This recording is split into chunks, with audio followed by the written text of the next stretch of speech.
Yeah! Welcome back to Lingo Kids Crafts.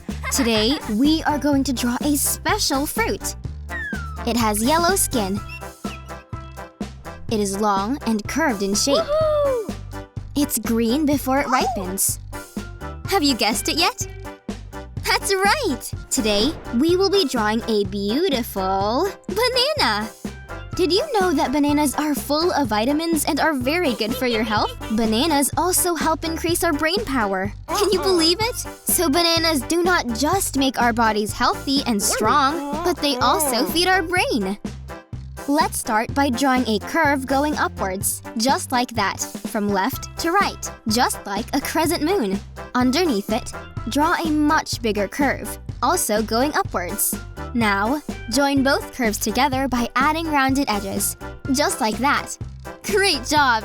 This is the body of our banana. Do you know where bananas grow? Different parts of the world have different climates. Some parts are very hot. Others are very cold.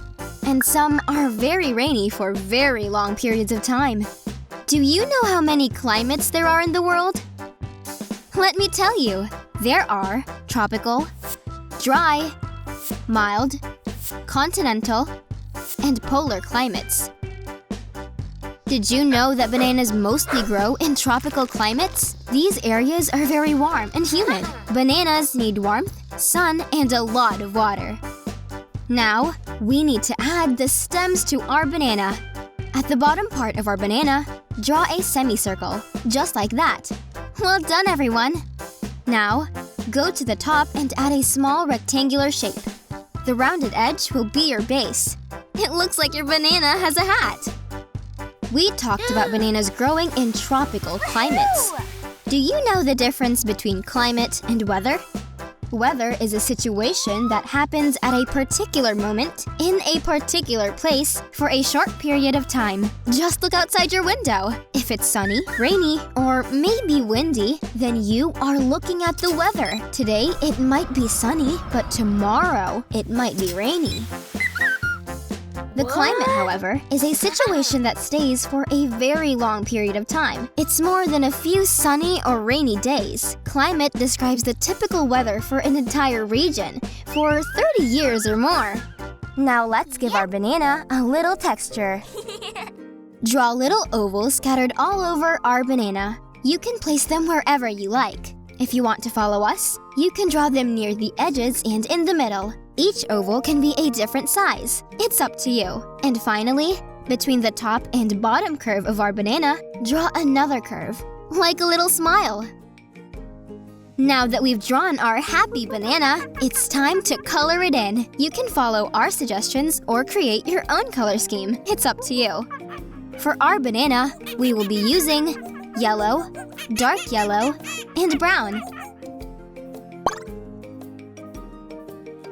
First, use the yellow crayon to color the entire body of our banana.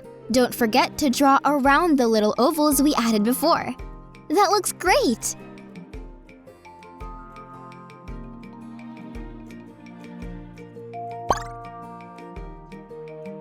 Then, use dark yellow to color inside the little ovals. Use that same crayon to shade the little curve that looks like a smile in the middle of our banana. And last but not least, take your brown crayon to color our stems at the top and bottom of our banana. Well done, everyone! Parents, your child has done an amazing job. We'd love it if you'd share their artwork with us on social media for a chance to be featured on our channels. There's nothing better than seeing the art made by our Lingo Kids families around the world. Just tag us. More songs, activities, and podcasts on our YouTube channels, and the full interactive adventure in the Lingo Kids app.